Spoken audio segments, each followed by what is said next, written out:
Hi guys, welcome back to my YouTube channel that is Swapna's Tutorial. So ನೀವು ನನ್ನ ಚಾನೆಲ್ಗೆ subscribe ಆಗಿಲ್ಲ ಅಂದರೆ ಪ್ಲೀಸ್ ಸಬ್ಸ್ಕ್ರೈಬ್ ಆಗಿ ವಿಡಿಯೋಸ್ನ ಲೈಕ್ ಮಾಡಿ ಶೇರ್ ಮಾಡಿ ಹಾಗೆ ಕಮೆಂಟ್ ಮಾಡಿ. ಸೊ ಇವತ್ತು ನಾನು ಮಾಡ್ತಿರೋ ಸಬ್ಜೆಕ್ಟ್ ಯಾವುದು ಅಂದರೆ ಫಸ್ಟ್ ಸೆಮ್ BComನ ಕಾರ್ಪೊರೇಟ್ ಲಾ ಅನ್ನೋ ಒಂದು ಸಬ್ಜೆಕ್ಟ್ನ ಎಕ್ಸ್ಪ್ಲೈನ್ ಮಾಡ್ತಿದ್ದೀನಿ. ಅದರಲ್ಲಿ ಚಾಪ್ಟರ್ 5 ಬಂದುಬಿಟ್ಟು ಲಿಕ್ವಿಡೇಷನ್ ಆಫ್ ಅ ಕಂಪನಿ ಅಂತ ಹೇಳಿ ಇದು ಪಾರ್ಟ್ 3 ವಿಡಿಯೋನ ಎಕ್ಸ್ಪ್ಲೈನ್ ಮಾಡ್ತಿದ್ದೀನಿ. ಆಲ್ರೆಡಿ ತುಂಬ ವೀಡಿಯೋಸ್ನ ಪ್ಲೇಲಿಸ್ಟಲ್ಲಿ ಅಪ್ಲೋಡ್ ಮಾಡಿದ್ದೀನಿ. ಸೊ ಯಾರೆಲ್ಲ ವೀಡಿಯೋಸ್ನ ನೋಡಿಲ್ವೋ ಒಂದ್ಸತಿ ಆ ವೀಡಿಯೋಸ್ನ ನೋಡ್ಕೊಂಡು ಬಂದು ಈ ಒಂದು ವೀಡಿಯೋನ ನೋಡಿ, ಬಿಕಾಸ್ ನಿಮಗೆ ಕಂಟಿನ್ಯೂಷನ್ ಅನ್ನೋದು ಪ್ರಾಪರಾಗಿ ಸಿಗುತ್ತೆ ಅನ್ನೋ ರೀಸನಿಂದ. ಸೊ ನಾನು ಪ್ರೀವಿಯಸ್ ವೀಡಿಯೋದಲ್ಲಿ ಒಂದು ಲಿಕ್ವಿಡೇಷನ್ ಪ್ರೋಸೆಸ್ ಆಗಿರ್ಬೋದು ಅಥವಾ ಟೈಪ್ಸ್ ಆಫ್ ಲಿಕ್ವಿಡೇಷನ್ ಆಗಿರ್ಬೋದು ಎಕ್ಸ್ಪ್ಲೈನ್ ಮಾಡಿದ್ದೆ. ಸೊ ಈ ಒಂದು ವಿಡಿಯೋದಲ್ಲಿ ಲಿಕ್ವಿಡೇಷನ್ ಮಾಡೋದ್ರಿಂದ ಏನೇನೆಲ್ಲ ಎಫೆಕ್ಟ್ ಆಗುತ್ತೆ ಅನ್ನೋದನ್ನ ಈ ಒಂದು ವಿಡಿಯೋದಲ್ಲಿ ನೋಡೋಣ ಆಯಿತಾ. ಫಸ್ಟು ಕಂಪನಿ ಡಿಸಲ್ಯೂಷನ್ ಅಂದರೆ ಕಂಪನಿ ಏನಾಗುತ್ತೆ ಅಂದರೆ ಒಂದ್ಸತಿ ಲಿಕ್ವಿಡೇಷನ್ ಅನ್ನೋ ಒಂದು ಪ್ರೋಸೆಸ್ನ ಮಾಡಿದ್ಮೇಲೆ ಇಡೀ ಕಂಪನಿನೇ ಡಿಸಾಲ್ವ್ ಆಗುತ್ತೆ. ಅಂದರೆ ಅವರು ಏನೇ ಒಂದು ಆ್ಯಕ್ಟಿವಿಟೀಸಲ್ಲಿ ಇನ್ನೊಂದು ಸತಿ ಭಾಗವಹಿಸಂಗಿಲ್ಲ, ಹಂಗಾಗುತ್ತೆ. ಓಕೆನಾ? ಅಂದರೆ ಇವಾಗ ಕಂಪ್ನಿನೇ ವೈಂಡ್ ಅಪ್ ಆದಮೇಲೆ ಕಂಪ್ನಿ ಎಕ್ಸಿಸ್ಟಿಂಗಲ್ಲಿ ಇರುತ್ತಾ? ಇಲ್ಲ ಅಲ್ವಾ? ಸೊ ಅವಾಗೇನಾಗುತ್ತೆ ಅಂದರೆ ಕಂಪನಿ ಅನ್ನೋದು ಡಿಸಲ್ಯೂಷನ್ ಅನ್ನೋದಾಗುತ್ತೆ. ನೆಕ್ಸ್ಟು ಡೈರೆಕ್ಟರ್ಸ್ ಡಿಸ್ಕ್ವಾಲಿಫಿಕೇಷನ್ ಅಂದರೆ ಇವಾಗ ಕಂಪನಿನೇ ಇಲ್ಲ ಅಂದರೆ ಅಲ್ಲಿ ಡೈರೆಕ್ಟರ್ಸು ಇರೋ ಅವಶ್ಯಕತೆ ಇದೆಯಾ? ಇಲ್ಲ ಅಲ್ವಾ? ಸೊ ಅವಾಗೇನಾಗುತ್ತೆ ಅಂದರೆ ಡೈರೆಕ್ಟರ್ಸ್ಗೆ ಡಿಸ್ಕ್ವಾಲಿಫಿಕೇಷನ್ ಅನ್ನೋ ಒಂದು ಪ್ರಾಬ್ಲಮ್ನ ಅವರು ಫೇಸ್ ಮಾಡ್ತಾ ಇರ್ತಾರೆ. ಸೊ ಇದು ಕೂಡ ಒಂದು ಎಫೆಕ್ಟ್ ಆಗುತ್ತೆ. ಲಿಕ್ವಿಡೇಷನ್ ಅನ್ನೋ ಪ್ರೋಸೆಸ್ಸಿಂದ ಇದು ಕೂಡ ಒಂದು ಕಾಸಸ್ ಅಥವಾ ಎಫೆಕ್ಟ್ ಆಗುತ್ತೆ. Next creditors loss. ಇವಾಗ ಕ್ರೆಡಿಟಾರ್ಸ್ಗೆ ಏನಾದ್ರು ಅಮೌಂಟ್ನ ಪೇ ಮಾಡೋಕ್ಕಾಗಿಲ್ಲ ಅಂದ್ಕೊಳ್ಳಿ, ಕಂಪ್ನಿ ಸಾಲನ ಕ್ರೆಡಿಟಾರ್ಸ್ಗೆ ರಿಮೈನಿಂಗ್ ಅಮೌಂಟ್ನ ಪೇ ಮಾಡೋಕ್ಕಾಗಿಲ್ಲ ಅಂದರೆ ಕ್ರೆಡಿಟಾರ್ಸ್ ಏನಾಗ್ತಾರೆ, ಅವ್ರಿಗೂ ಕೂಡ ಒಂದು ಬರ್ಡನ್ ಅನ್ನೋದಾಗುತ್ತೆ. ಅಂದರೆ ಅವರು ಏನು ಸಾಲನ ಕೊಟ್ಟಿದ್ದಾರೆ ಅದನ್ನು ಅವರು ಮತ್ತೆ ರಿಕವರ್ ಮಾಡೋಕ್ಕಾಗಿಲ್ಲ ಅನ್ನೋದು ಅವ್ರಿಗೂ ಇರುತ್ತಲ್ವ. ಸೊ ಅದಕ್ಕೆ ಕ್ರೆಡಿಟಾರ್ಸ್ ಲಾಸ್ ಆಗುತ್ತೆ. ನೆಕ್ಸ್ಟ್ ಶೇರ್ ಹೋಲ್ಡರ್ಸ್ ಅಂದರೆ ಇವಾಗ ಒಂದು ಪ್ರಾಪರಾಗಿ ಲಿಕ್ವಿಡೇಷನ್ ಪ್ರೋಸೆಸಲ್ಲಿ ಅವರು ಪ್ರಾಪರಾಗಿ ಶೇರ್ಸ್ ಅಥವಾ ಅವ್ರಿಗೆ ಡಿವಿಡೆಂಟ್ ಏನಿದೆ ಆ ಡಿವಿಡೆಂಟ್ ಪ್ರಾಪರಾಗಿ ಅವ್ರಿಗೆ ಸಿಕ್ಕಿಲ್ಲ ಅಂದರೆ ಅವ್ರಿಗೂ ಕೂಡ ಲಾಸೇ ಆಗುತ್ತಲ್ವಾ. ಸೊ ಇದು ಕೂಡ ಒಂದು ಎಫೆಕ್ಟ್ ಆಫ್ ದ ಲಿಕ್ವಿಡೇಷನಿಂದ ಇಷ್ಟೂ ಜನಕ್ಕೂ ಕೂಡ ಎಫೆಕ್ಟ್ ಆಗ್ತಾ ಹೋಗುತ್ತೆ. ಸೊ ಇದು ಆಫ್ಟರ್ ಎಫೆಕ್ಟ್ ಆಫ್ ಲಿಕ್ವಿಡೇಷನ್ ಆಯಿತಾ. Next key role of liquidator. So liquidator role ಏನು ಅಂತ ಹೇಳಿ ಇವಾಗ ನಾವು ನೋಡೋಣ. First asset realisation. ಸೊ ಇಲ್ಲಿ ಲಿಕ್ವಿಡೇಟರ್ ಏನು ಮಾಡ್ತಾರೆ ಅಂದರೆ ಕಂಪನಿಲಿರೋ ಅಸೆಟ್ಸ್ ಎಷ್ಟಿದೆ, ಎಷ್ಟು ಮಷೀನ್ಸ್ ಇದೆ ಅಥವಾ ಎಷ್ಟು ಎಕ್ವಿಪ್ಮೆಂಟ್ಸ್ ಇದೆ, ಎಷ್ಟು ಇನ್ವೆಸ್ಟ್ಮೆಂಟ್ ಮಾಡಿದ್ದಾರೆ ಅನ್ನೋದನ್ನೆಲ್ಲ ಕಂಪ್ಲೀಟಾಗಿ ನೋಡ್ತಾರೆ. ನೋಡಿಬಿಟ್ಟು ಎಷ್ಟು ಅಮೌಂಟ್ನ ನಾವು ಪೇ ಮಾಡಬೇಕು, ಎಷ್ಟು ಅಮೌಂಟ್ನ ಪೇ ಮಾಡಿದ್ರೆ ಕಂಪ್ನಿಲಿರೋ ಒಂದು ಸಾಲ ಎಲ್ಲ ಕ್ಲಿಯರ್ ಆಗುತ್ತೆ ಅಂತ ಹೇಳಿ ಫಸ್ಟು ಅಸೆಟ್ ರಿಯಲೈಸೇಷನ್ ಮಾಡ್ತಾರೆ. ಎಷ್ಟೆಷ್ಟು ಅಸೆಟ್ಸ್ ಇದೆ ಅಂತ ಹೇಳಿ ಫಸ್ಟು ರಿಯಲೈಸ್ ಮಾಡ್ತಾರೆ.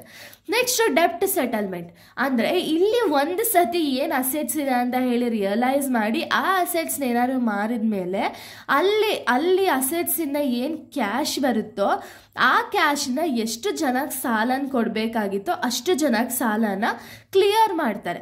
ಓಕೆನಾ?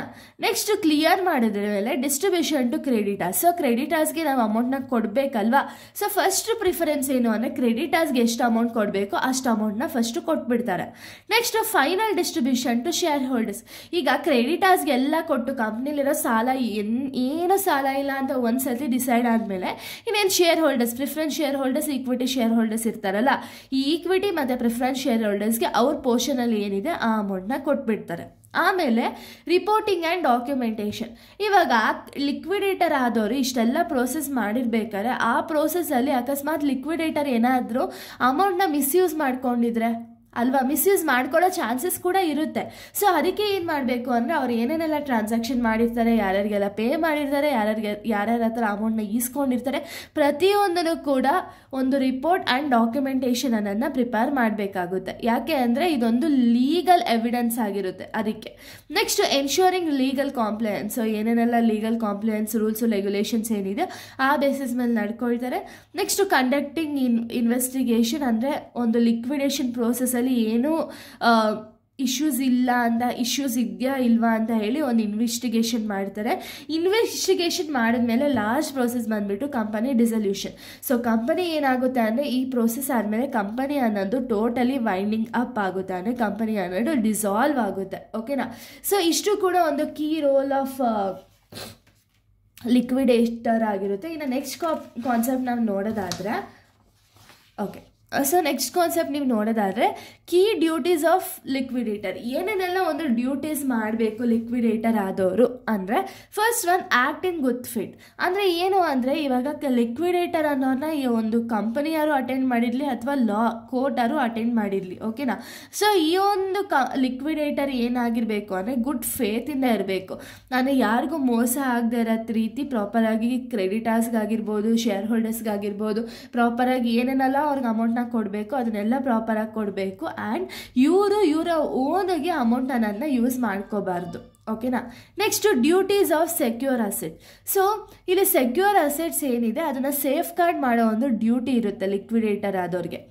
ನೆಕ್ಸ್ಟು ಡ್ಯೂಟಿ ಆಫ್ ಇಂಪಾರ್ಶಿಯಾಲಿಟಿ ಅಂದರೆ ನಾನು ಆಗಲೇ ಹೇಳಿದ್ನಲ್ಲ, ಕ್ರೆಡಿಟರ್ಸ್ಗಾಗಿರ್ಬೋದು, ಶೇರ್ ಹೋಲ್ಡರ್ಸ್ಗಾಗಿರ್ಬೋದು, ಅಥವಾ ಯಾರಿಗೆ ಒಬ್ರಿಗಾಗಿರ್ಬೋದು, ಯಾರಾದರೂ ಅದರ್ಸಿಂದ ಏನಾದ್ರು ಸಾಲ ತೊಗೊಂಡಿದ್ರೆ ಅವ್ರು ಯಾರಿಗೂ ಪಾರ್ಶಿಯಾಲಿಟಿ ಮಾಡ್ದಂಗೆ ಕರೆಕ್ಟಾಗಿ ಈಕ್ವಲ್ ಅಮೌಂಟ್ ಅವ್ರಿಗೆ ಎಷ್ಟೆಷ್ಟು ಕೊಡಬೇಕು ಅಷ್ಟೆಷ್ಟನ್ನ ಕೊಡಬೇಕು. ಆ ಒಂದು ಅಮೌಂಟ್ನ ಡ್ಯೂಟೀಸು ಇವರ ಒಂದು ಲಿಕ್ವಿಡೇಟರ್ ಕೈಯಲ್ಲಿರುತ್ತೆ, ಓಕೆನಾ. Next duty to notify creditors and shareholders. So creditors and ಶೇರ್ ಹೋಲ್ಡರ್ಸ್ಗೆ ಒಂದು ಸತಿ ನೋಟಿಫೈ ಮಾಡಬೇಕು ಎಷ್ಟು ಯಾವ ರೀತಿ ಒಂದು ಲಿಕ್ವಿಡೇಷನ್ ಪ್ರೋಸೆಸನ್ನು ಕಂಡಕ್ಟ್ ಮಾಡ್ತಿದ್ದಾರೆ ಅಂತ ಹೇಳಿ ಒಂದು ನೋಟಿಫೈ ಮಾಡಬೇಕಾಗುತ್ತೆ. Next duty to maximise return. So ಅಂದರೆ ಇವಾಗ ಏನು ಕ್ರೆಡಿಟರ್ಸ್ಗಿರುತ್ತಲ್ಲ, ಒಂದು ಸಾಲ ಏನಿರುತ್ತೋ ಆ ಸಾಲನ ತೀರಿಸಿ ಎಷ್ಟು ರಿಟರ್ನ್ ಆಗುತ್ತೋ ಅಷ್ಟು ರಿಟರ್ನ್ನ ಶೇರ್ ಹೋಲ್ಡರ್ಸ್ಗೆ ಅವರು ಕೊಡೋ ರೀತಿ ಒಂದು ಪ್ರಾಫಿಟನ್ನು ಅರ್ನ್ ಮಾಡೋ ರೀತಿ ಒಂದು ಲಿಕ್ವಿಡೇಷನ್ ಪ್ರೋಸೆಸನ್ನು ಮಾಡಬೇಕಾಗುತ್ತೆ. ಆ ಒಂದು ಡ್ಯೂಟಿ ಲಿಕ್ವಿಡೇಟರ್ಗಿರುತ್ತೆ. Next duty to comply with legal obligations. ಅಂದರೆ ಲೀಗಲ್ ಆಬ್ಲಿಗೇಷನ್ ಏನೇನಿದೆ, ರೂಲ್ಸ್ ರೆಗ್ಯುಲೇಷನ್ಸ್ ಏನೇನಿದೆ ಆ ಬೇಸಿಸ್ ಮೇಲೆ ಒಂದು ಪ್ರೋಸೆಸನ್ನು ಕಂಡಕ್ಟ್ ಮಾಡಬೇಕು. ಈ ಒಂದು ಡ್ಯೂಟಿ ಬಂದುಬಿಟ್ಟು ಲಿಕ್ವಿಡೇಟರಲ್ಲಿರುತ್ತೆ.